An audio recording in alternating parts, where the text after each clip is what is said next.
Well, good afternoon from the United Kingdom, and welcome to all viewers of this YouTube channel. It's Richard here, and it's been a very damp few days. We've had some amazing weather here.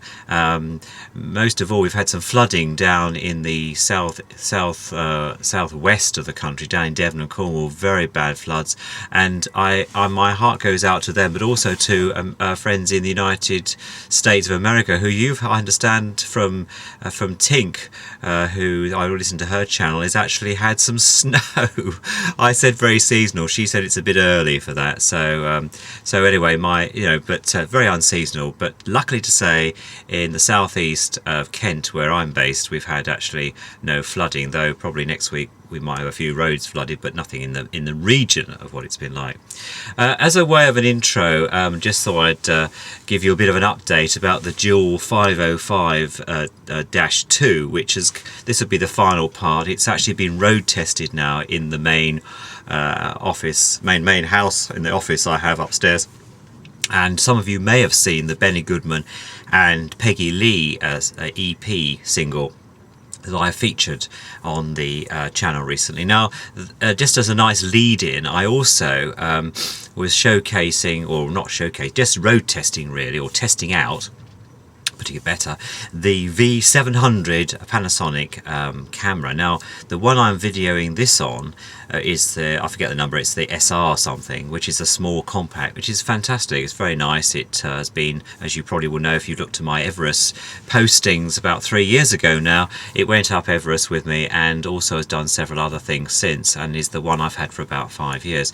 The V700 is a bit of an upgrade to that, and slightly larger camera, so I had it over the weekend before I went up to Walton Under Edge to a National Care Forum conference, because I work for the care and support industry, and we're founder members, just to try it out. I did some videoing at conference, which was very good, and those have been put onto a DVD for members that wish to have that, and it worked well. But I have to say, in fairness to this camera, I think this is slightly better, but I'm not being, probably because I'm biased because it's mine or not, whatever, but what I would say is that it was slightly bulkier. And on that particular video that I did of Benny Goodman and Peggy Lee, you might notice that there's a slight sound distortion. And the reason for that, I think, is where the microphones are situated on that camera. They're not at the front like the lenses on this one, where you're picking my voice audio up from. They're on top, and so you get a slight more muffle effect, I think, from where I had the camera positioned on the unit next, looking down onto the record deck, which is where I've done several videos before, as opposed to looking at the stylus dropping onto the record, which is gives you more of a visual impact for a camera angle, and makes it more interesting for the viewer, because I always try and make these things more interesting for people watching and looking in. So, having thought about that, I was interested today, because we're into this, what I call the supplement newspaper, Sunday newspaper supplements, and just on a reviewing note, that I take the Sunday Telegraph. I take the Telegraph every day, but the Sunday Telegraph, and there's some bits in there I wanted to talk to you about Christmas presents that are available, and some of the interesting stuff that's coming out, particularly around those. So the first one, by the way, that was Al Bowley and A Lover and His Lass, with Snake Hips Johnson there, from that record that I often use. The first one is about the cameras, and there's this supplement there. Those people in the United Kingdom will actually have seen this supplement today with the Sunday Telegraph, and they're reviewing the video, what they call the video stars. So you've got the Sony, the Panasonic, and together here, and the similar camera to mine, which I suppose would be the Panasonic V100, which is this one here, very similar, and is now only £200, £5 off it, but £200. A very good present if you're thinking about somebody who wants a video camera for Christmas for about 200 quid. Quite a big purchase, but it will probably last you quite a long time in terms of the next step technology. And the things you have to look out for are definitely whether you've got high definition now, whether you've got optical zoom as opposed to digital zoom, which of course means that the lens is the most important part of that. And so the V700, I think I'll leave that to one side, because though it had a bigger screen to view on, I think the actual resolution wasn't as good as this camera. So that's my take on it, really.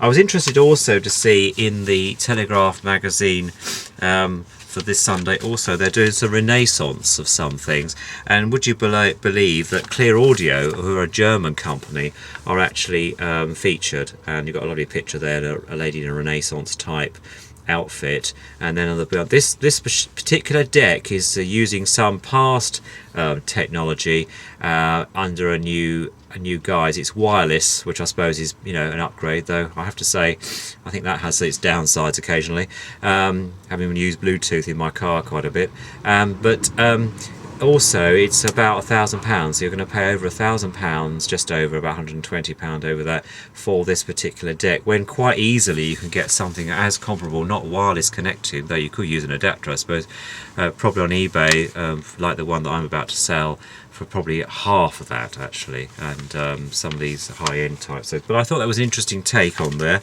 And the other little bit of interesting stuff was that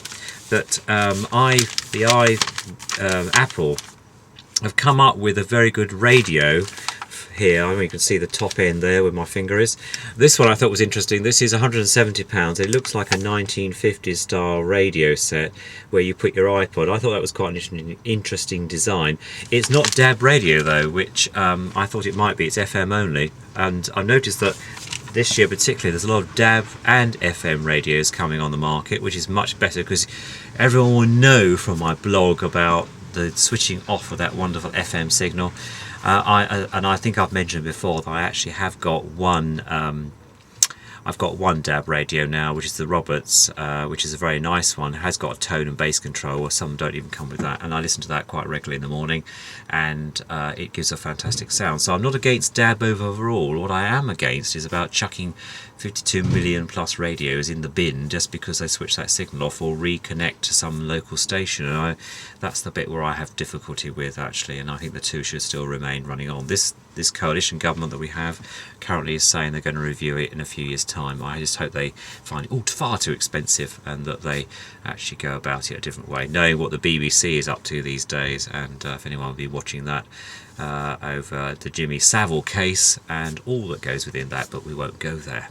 Okay, just to let you know that the Duel, going back to Duel 505.2, currently that's actually doing very well, and it's road tested. I've got all the bugs out of it now.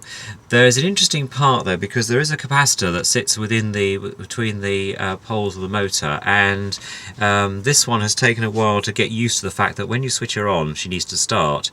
There's normally about a 2 or 3 second delay, which I understand they do suffer with. I'm not going to do anything about it. I think the speed is actually spot on. The motor's running well. It's cleaned up well. And just to review that, to show you when I can find the piece of paper, this is a photograph of what was on eBay. It looks pretty dirty and dusty. It wasn't working. This machine now is fully functioning, and so if I just take you round that, the other thing was that there was a problem because I reckon somebody had dropped this at some stage. The perspex lid has got a slight crack in it. Also, one of the hinges, these are the hinges that go on the back, and they're sort of damped, if you like. This bracket here, this metal piece here, actually fits onto the back of the casing, and it's a wooden. This particular one has a wooden case, and then the piece here, the stress point was here, and I've managed to block that up and fix it. These clips fit into the perspex lid, and then this fits. So that piece will now work. The belt had completely disintegrated. You see that, because it'd been sitting around so long. So it's actually looking very good. So if I take Mr. Panasonic off his perch, hopefully I won't switch him off and end up having to do the whole thing again, because I can't link the two videos yet together. I haven't quite learned that trick. And see how we're getting on. All right. So if I just take him back to start there, and I just take this off here. There we go. Right, oh, that's not bad, is it? Okay, just bear with me a bit. Right, here we go. So, now, I think I've done all the main features of this particular deck before, but just to let you know that the tone arm is actually made of aluminium, and then you've got this, what they call dynamic balancing effect here, which means that you set this up, and I've got a special little gadget that actually does make sure that the stylus is actually at the right weight.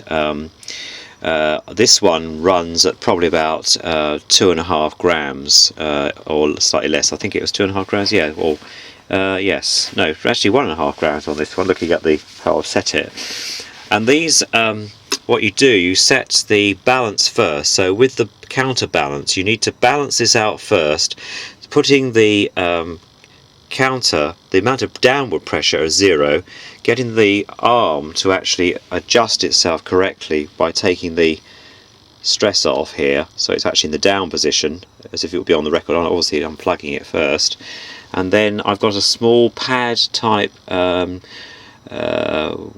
starless calibrator that I use, that just to make sure, and it's about normally slightly out, and then you do the anti-skate. Now I'm not going to test this one out, but I have seen one posting on YouTube where the player's actually almost been right on its side and it still won't come off the record because of the downward pressure and the anti-skate, which stops the record from skating across the record on the backward force, so going this way. So it's continually pushing it in the other direction. And if you get those right, if you do the setup correctly, you will actually achieve optimum, really.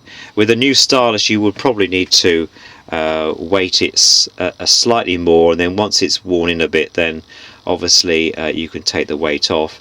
This is a sort of not a spherical, it's a conal type stylus on this one, which means that it doesn't actually drag deep down into the groove of the record, and therefore get all the muck out, so it gives you a slightly better sound. It actually picks the sound up from the sides of the groove, as you know records work that way. Having said all that, I think this particular cartridge that they put in as a standard in these Duels, I personally prefer the Audio-Technica one, though these are supposed to be a type of Audio-Technica one. I've got in the one I'm now road testing, which is the 505, which is before this one came in on the market. I think it gives a better sound and it gives a better bass response and top end. Actually, this one tends to be a bit more light on the old treble notes, which is alright, but you have to adjust your audio equipment to be able to meet that. That's the only thing I would say. Anyway, let's have a final listen. And so this is the final video for the 505 Duel belt drive machine.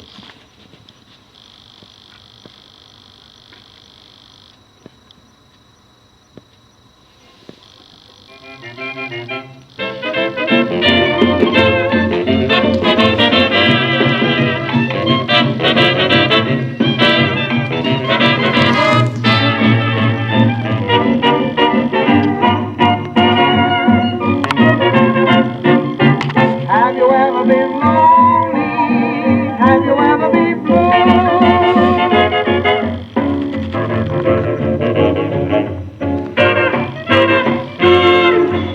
There we go. Anyway, look forward to your comments and speak to you all very soon.